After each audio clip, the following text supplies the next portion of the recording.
Bapak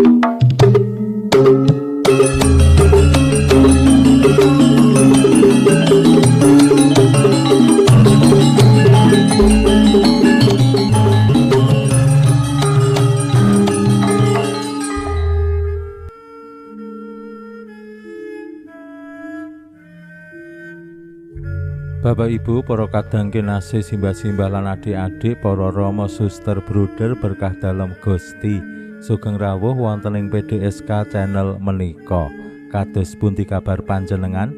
Mugi-mugi bagas kasarasan kesehatan kawilujengan tansah mengko kula panjenengan sami anggenipun kelampahi gesang ing dinten menika, lan mugi-mugi lumantar panglimbang basa Jawi waosan Injil kula panjenengan sansaya saged nggayuh iman kapitadosan ingkang leres lan mantep.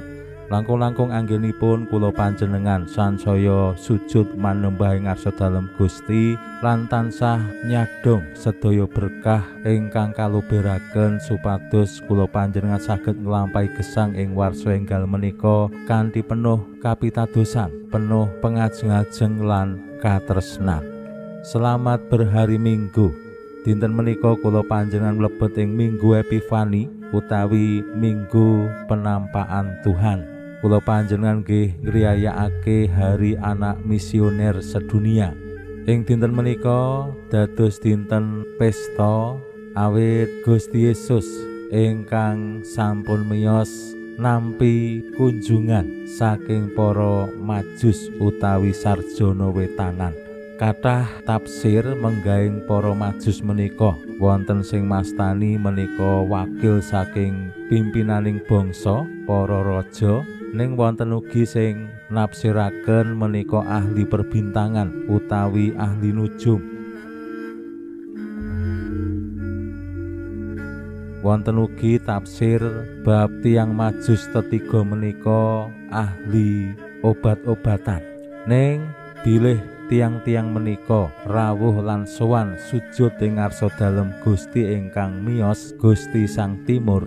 Dados kaca benggala tumraping kula panjenengan sami kados pundi awake dhewe ya wani sujud manembah ing ngarsa dalem Gusti wonten ing lampahing gesang saben dinten. Para sarjana wetanan sujud manembah lan nyadong berkah kanthi misungsungake menapa sing paling sae saking gesangipun. Emas, kemenyan lan mur.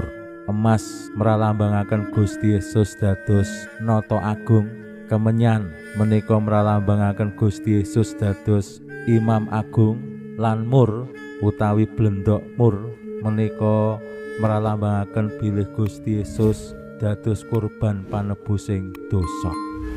Awit saking tuladanipun para sarjana wetanan, kula panjenengan nggih lajeng marisi tradisi berkat kapur ingkang dipigunakake kanggo nulis rajah ing sakndhuwuring pintu utawi lawang mlebet griya.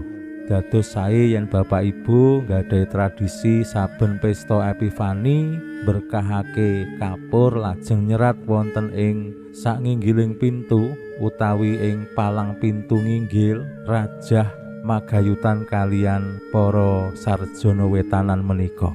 Biasane dipun serat umpamane taun 2026 menika dipun serat 2 dosa plus C plus M plus B plus 26. 2 dosa lan 26 menika taun, lajeng CMB menika huruf awal saking Kaspar, Melkior lan Baltasar. Ning tafsir sanesipun menika singkatan basa Latin Christus Mansionem Benedicat. Semoga Kristus memberkati rumah ini. Menika dados tradisi sing miterat kula sae. Awake dhewe jejering umat manungsa sing gadah griya ngajeng-ajeng nyadong berkah saking Gusti lumantar pintu-pintu sing diberkahi supados menapa kemawon lan sinten kemawon ingkang mlebet ing griya menika ngasta berkah lan keluarga sing tansah medal liwat griya menika nggih tansah nebarake berkah lan binerkahan. Menika pengajeng-ajengipun. Pramila sae yen tradisi menika tansah dipun jagi lan rawat. Waosan Injil dinten menika nggih ngetingalake kados pundi para sarjana wetanan sowan ing ngarsa dalem Gusti. Lan temtu anggenipun sowan boten wonten ing kandhang. Gusti Yesus sampun diasta kundur wonten ing daleme. Pramila monggo kita pirengaken sabda dalem Gusti ing dinten menika lan kita wiwiti kanthi sembahyang sawetawis. Konjo ing asma dalem Hyang Rama saha Hyang Putra tuwin Hyang Roh Suci. Amin.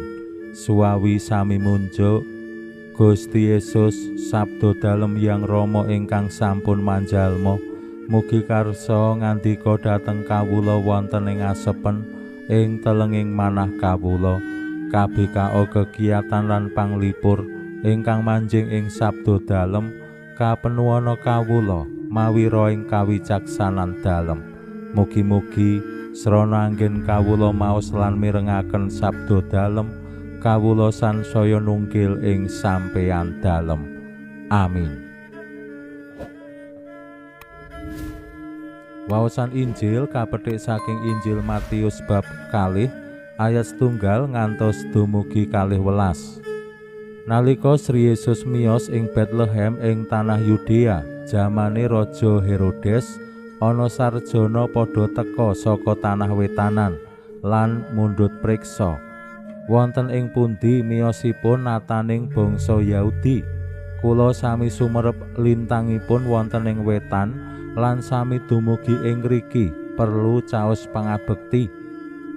Midhanget atur mangkono mau Prabu Herodes kejot, samono uga wong sak Yerusalem. Kabeh imam kepala lan ahli kitab nuli ditimbali lan didangu ana ing ngendi miyose Sang Kristus. Atur wangsulane wonten ing Betlehem ing tanah Yudea, jalaran ing kitabing para nabi sinerat mekaten, kowe Betlehem ing tanah Yahuda, kowe dudu sing cilik dhewe padha-padha sing mangreh Yahuda, awit saka kowe bakal miyose Sang Panuntun kang bakal ngengon umatku. Herodes nuli nimbali para sarjana, didangu kanthi telesih wektu jumeduling lintang. Banjur didhawuhi budal menyang Betlehem lan diweling. Kula aturi naliti kanthi telesih bab lare wau. Yen sampun pinanggih kula nyuwun dipun kabari, kula ugi badhe sowan caos pangabekti. Sawuse nampa pangandika mau, para sarjana budal dumadakan lintang kang biyen katon ing tanah wetanan saiki ndisiki lakune lan mandheg ing sak dhuwuring papane sang timur. Nalika lintang mau katon maneh, para sarjana kaluwih bungahe banjur padha mlebu ing papan mau lan ketemu karo Sang Timur sarta Ibu Maria ibu dalem. Raja branane didudah lan diaturake minangka pisungsung arupa emas, ratus lan blendok mur. Bakda iku rehne nampa wangsit sakjeroning impen, ora kepareng bali sowan Herodes. Para sarjana padha kondur menyang nagarane metu dalan liya. Makaten sabda dalem Gusti. Suwawi sami munjuk Gusti, kawula munjuk sembah nuwun karana sabda dalem dadosa obor ingkang madangi margining gesang kawula.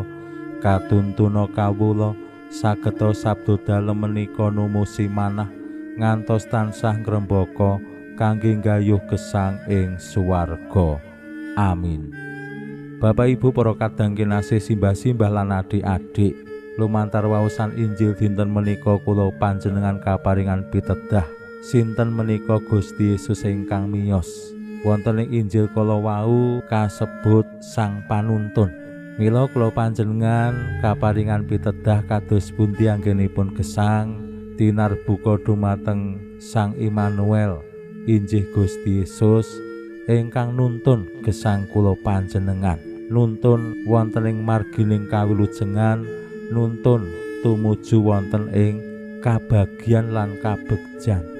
Mila kados para sarjana wetanan ingkang ngupadi saged sowan pinanggih kalian Gusti.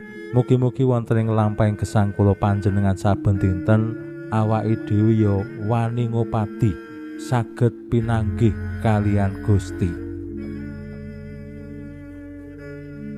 Wonten ing pepanggihan menika lajeng kula panjenengan nggih wantun kurban, wantun misungsungake Raja Brana kula panjenengan kagem Gusti. Pinuji Allah sakmenika sarta ing salami-laminipun, salam sehat, salam bahagia, salam katentreman. Lan mugi-mugi lumantar panglimbang dinten menika kula panjenengan tansah jinangkung ing berkah dalem Gusti ingkang Maha Kuwasa, Hyang Rama saha Hyang Putra tuwinjang Roh Suci. Amin.